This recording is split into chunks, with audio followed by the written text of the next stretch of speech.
Esteja certo ou não na sua identificação da filosofia de Plotino com isto, e não está, o fato é que ele vai pela primeira vez tentar entender a Deus da seguinte maneira: dizer, amo a Deus, mas o que amo?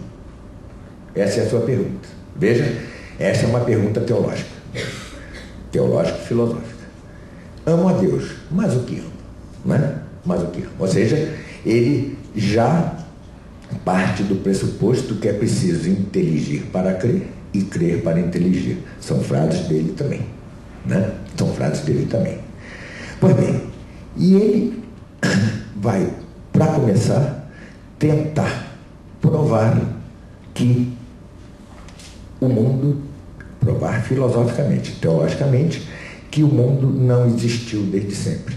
Lembremos-nos, para Aristóteles, o mundo tinha existido desde sempre. Para Platão, não. Mas tinha havido um caos informe, uma matéria-prima informe, digamos assim, antes. Ele não aceita a tese platônica do caos anterior, já que a própria revelação diz que Deus criou, né? Mas tampouco aceita a tese aristotélica de que o mundo sempre foi, né? Tampouco é estoico. Os estoicos tinham uma maneira interessantíssima de dizer, mas a poética, sofística, é falsa, de provar a coeternidade da criação e do Criador, né? Diziam eles, os neoplatônicos, desculpa, Aristóteles não, os neoplatônicos, diziam eles, imagine um pé que pise numa poeira, numa terra, tá certo? A marca do pé fica ali ao mesmo tempo que a terra e nunca se levanta. Diziam eles que essa era a relação. Essa era a relação. Ou seja, Deus era como uma marca impressa e concomitante à coisa. A marca do pé era a criação. Tá certo?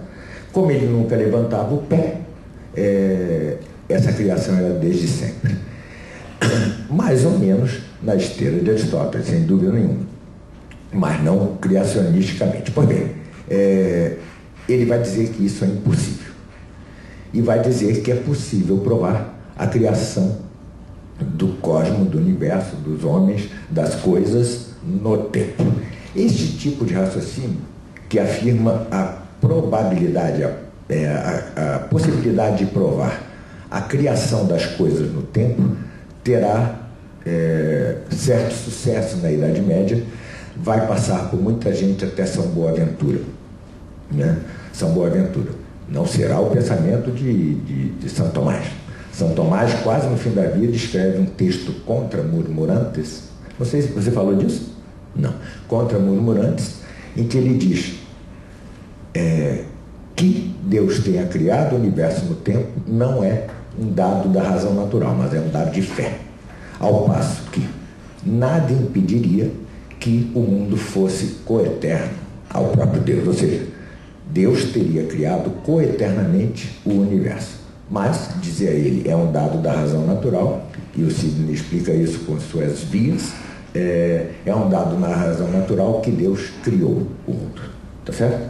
Que Deus criou o mundo. Pois bem, então veja que Santo Agostinho inaugura, com relação a Deus e a criação, algo que vai ultrapassar até Santo Tomás de Aquino, mas que não estará na mente esteira de Santo Tomás de Aquino. Outras coisas que vão ser contraditórias entre ele e Santo Tomás de Aquino, a primeira é com relação à inteligência, né?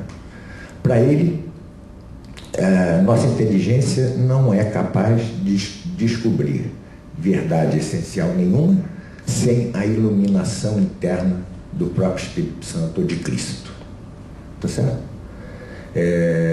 Veja que ele como que tira entidade à nossa própria inteligência, porque a inteligência não é capaz de chegar a grandes verdades sem a iluminação interna da própria divindade, né? E por fim, ainda na questão mais ou menos próxima a isso, quanto ao ensino, ele tem um livrinho sobre o mestre, sobre o professor, né? Em que ele diz que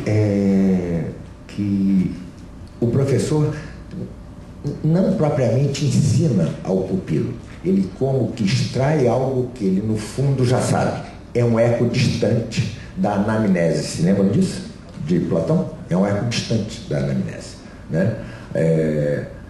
Claro que sem a metempsicose, claro, sem a transmigração das almas, não é nada disso, mas é um eco distante. Isso o vai contrapor a São Tomás de Aquino no futuro. Mas tem coisas, ele inaugura coisas, Santo Agostinho, que vão ficar perenes no pensamento da cristandade.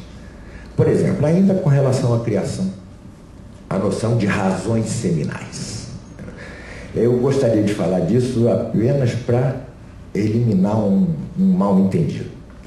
Ele ainda está também influenciado nessa coisa das razões seminais, um pouco por Platão, quanto aos elementos, né? Para ele é a terra úmida, aquela coisa dos elementos, mas o que ele quer dizer com razões seminais é que Deus, ao criar, põe em cada criatura, em cada ente, a natureza dela. As razões seminais, uma razão seminal é aquilo porque cada ente vai ser naturalmente aquilo para que ele foi feito, né? E isso será retomado muito aprofundadamente por Santo Tomás, quando ele disser que a natureza é a razão intrínseca dos entes que os faz mover-se por si mesmos ao seu fim. Veremos isso já. Essa é uma das primeiras contribuições, digamos, decisivas que, depurado aqui e ali de Santo Agostinho, vai permanecer para Santo Tomás de Aquino. E no campo teológico propriamente dito, sobretudo, ele é chamado doutor da graça,